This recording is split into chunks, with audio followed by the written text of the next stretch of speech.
አላችሁ እኔ አለው እግዚአብሔር ይመስገን ደህና ነኝ። ዛሬም በጠቃሚና በአዲስ ፕሮግራም በድጋሜ ተገናኝተናል። በዛሬው የጤና ፕሮግራማችን ላይ የምንመለከተው የእርድ ሻይን አዘጋጅታችሁ ብትጠቀሙ የምታገኙትን አስደናቂ የጤና በርካታ ጥቅሞችን በዚህ ቪዲዮ ላይ እነግራችኋለሁኝ። ስለ እርድ ሻይ ትክክለኛ አዘገጃጀት፣ መጠቀም የሌለባቸው ሰዎችስ ምን አይነት ሰዎች ናቸው፣ በቀን እስከ ምን ያክል መጠንስ ብትጠጡ ይመከራል የሚለውን ከእርድ ሻይ ጋር በተያያዘ ማወቅ ያለባችሁን መሰረታዊ ነገሮችን ሁላ በዚህ ቪዲዮ ላይ የማሳውቃችሁ ይሆናል ማለት ነው። ይህ የጤና ትምህርት ታዲያ ለበርካታ ሰዎች በጣም ጠቃሚና አስፈላጊ ስለሆነ ሁላችሁም በቅንነት ላይክና ሼር በማድረግ ሌሎችንም አስተምሩ፣ አሳውቁ እላለሁኝ። በቀጥታ ወደ ጤና ትምህርቱ የማልፍ ይሆናል። እርድን እንግዲህ በአመጋገባችን ውስጥ ከምናካትትበት በርካታ መንገዶች ውስጥ አንዱ የእርድ ሻይን አዘጋጅቶ መጠጣት ነው። እርድ በውስጡ ኩርኩሚን በሚባል የሚታወቅ ጸረ ብግነት ወይም ደግሞ አንቲ ኢንፍላማቶሪ እናም የአንቲ ኦክሲዳንትስ ይዘት ያለው ውህድን ይዛልናም። ይህ ደግሞ በርካታ የጤና ጠቀሜታዎችም አሉት።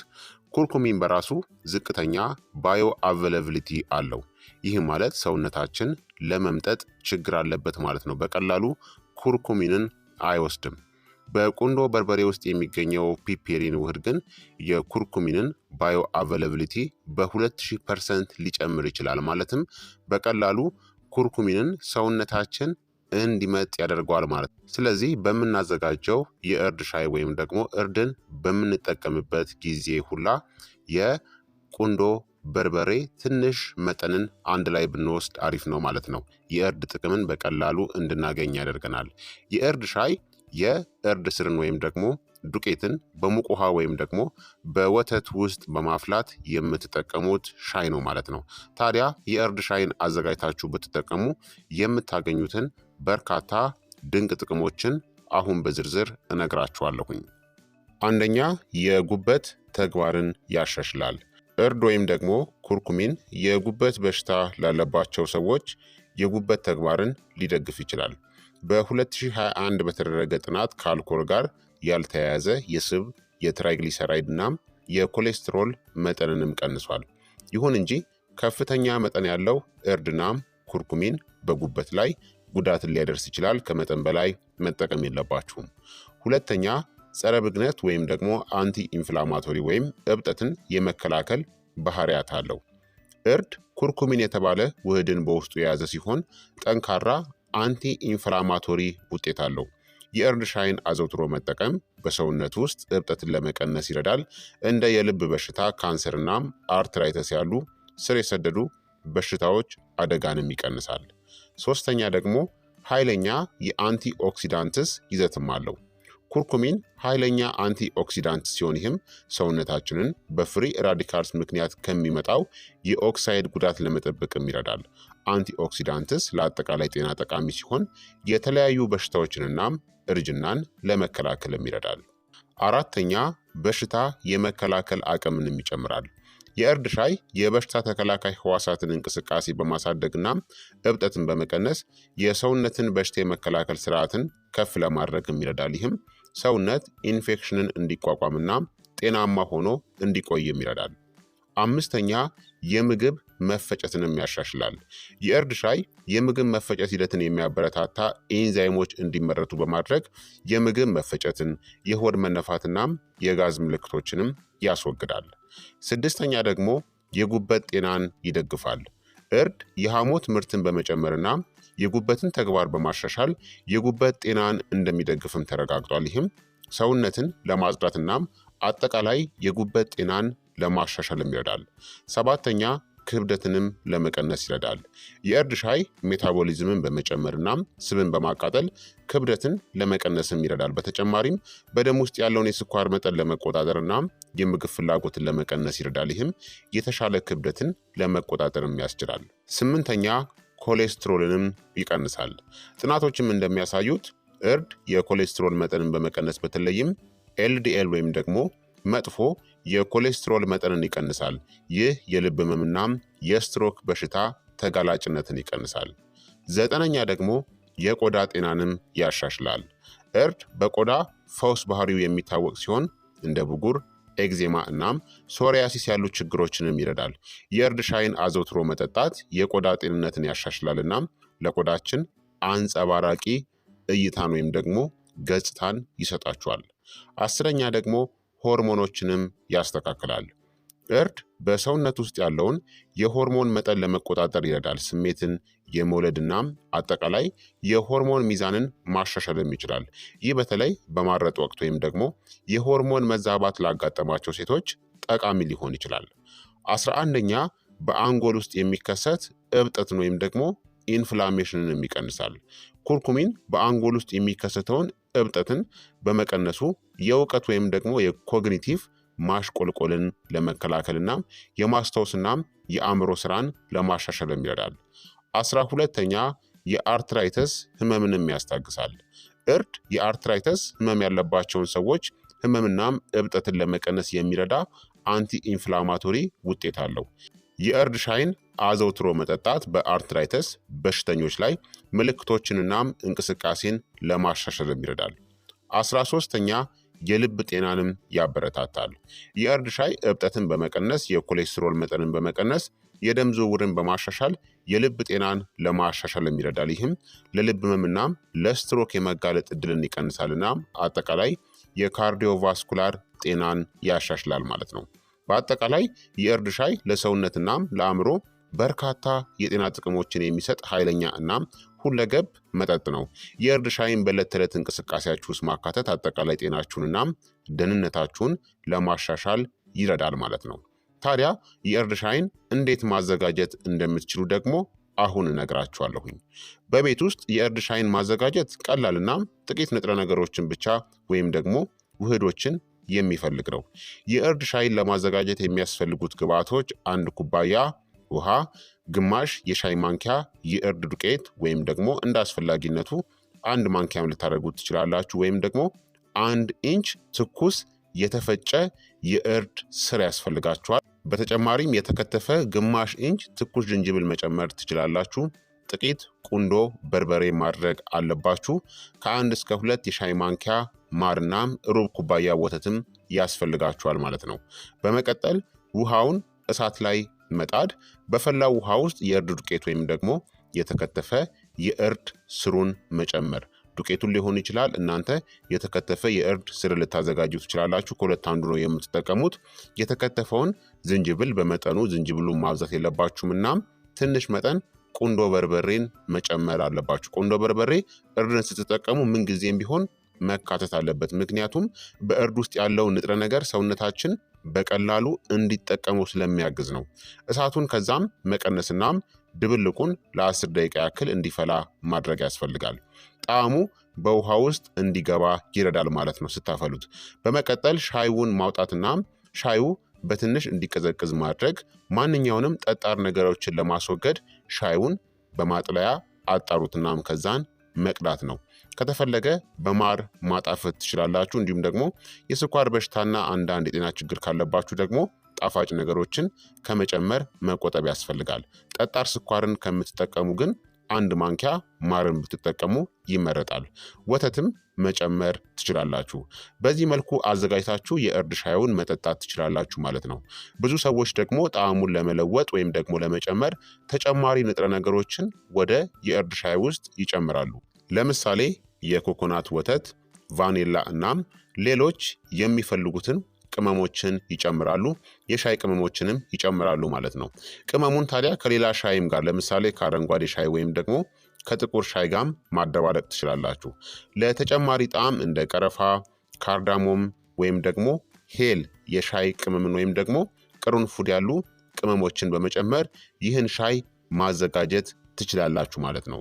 እንደ ምርጫችሁ አይነት የእርድ ሻይ ሙቅ ወይም ደግሞ በቀዝቃዛ መልኩ መጠጣት ትችላላችሁ። በዚህ መልኩ የእርድ ሻይን አዘጋጅታችሁ በቤታችሁ መጠቀም ትችላላችሁ። ታዲያ ጥራት ያለው ሻይን ማዘጋጀት አለባችሁ።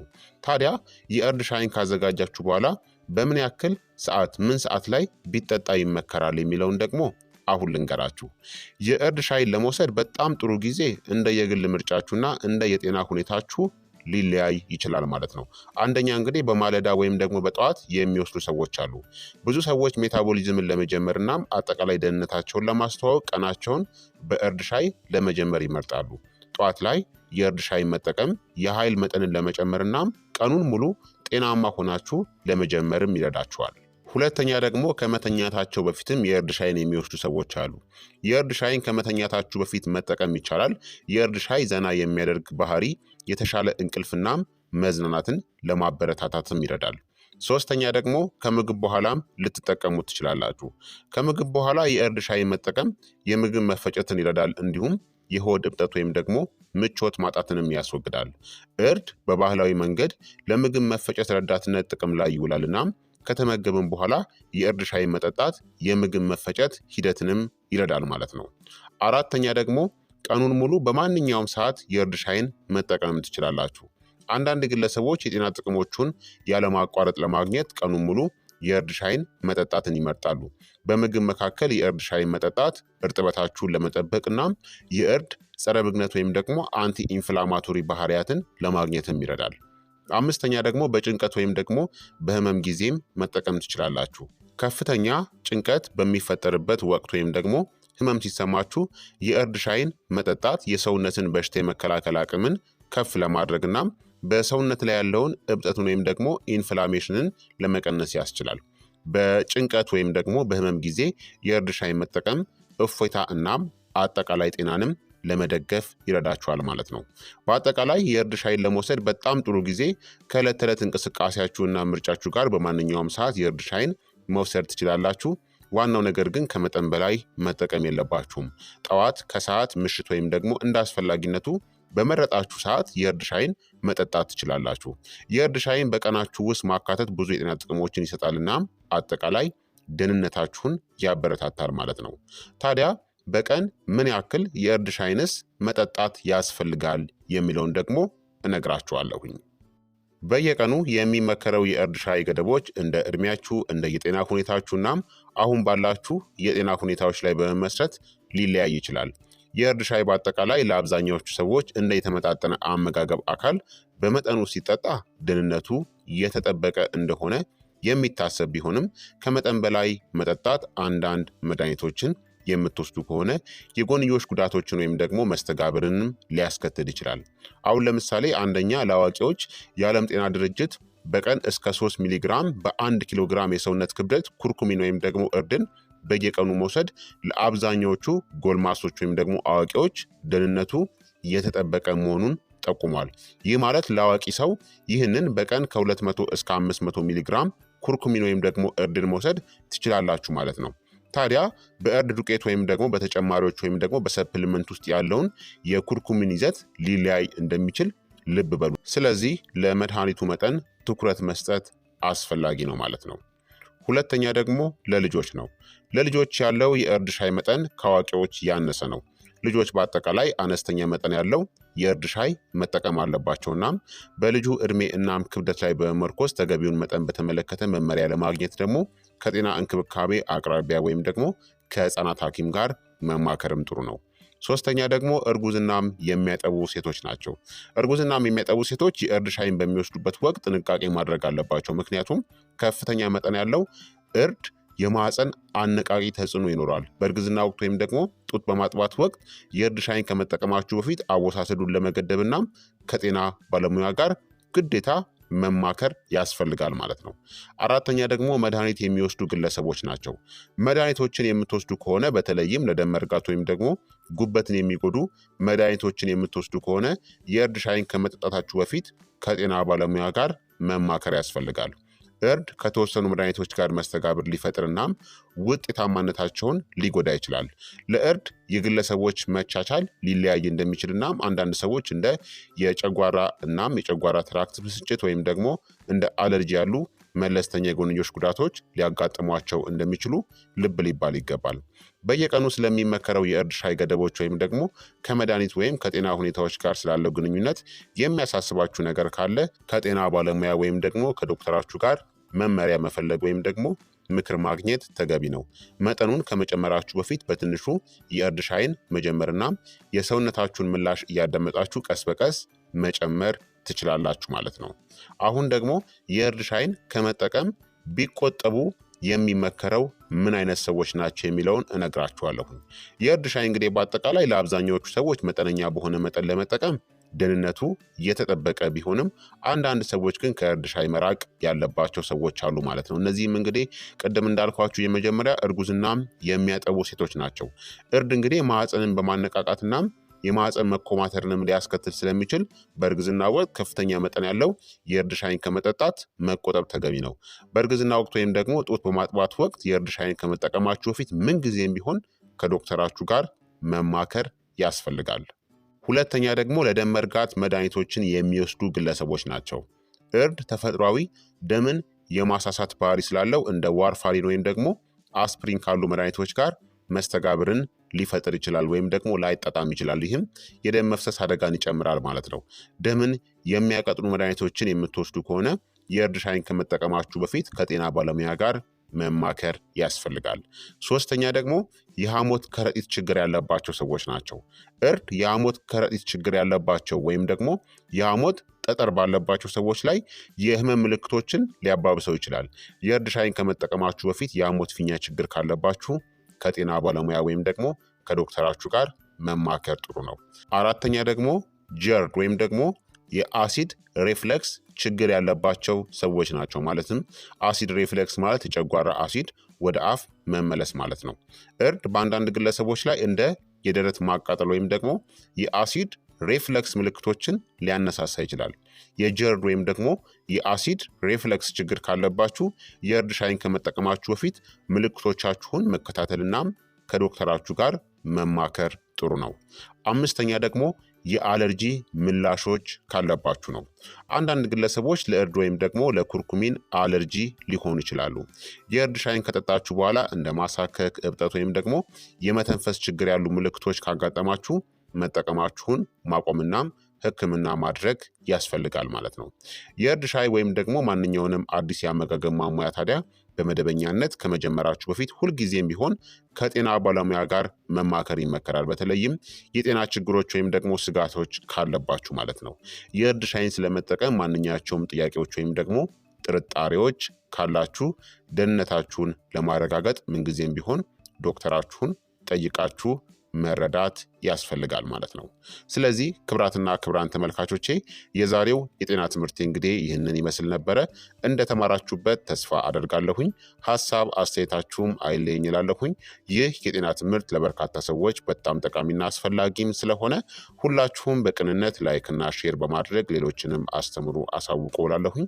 ከዚህ ቪዲዮ ጋር በተያያዘ ጥያቄ ካላችሁ በኮመንት ላይ ልታሰፍሩልኝ ትችላላችሁ። በቀጣይ የጤና ትምህርት እስከምንገናኝ እኔንም እናንተንም ቸር ያቆየን። መልካም ጊዜ፣ መልካም ቆይታ። ቻው ቻው።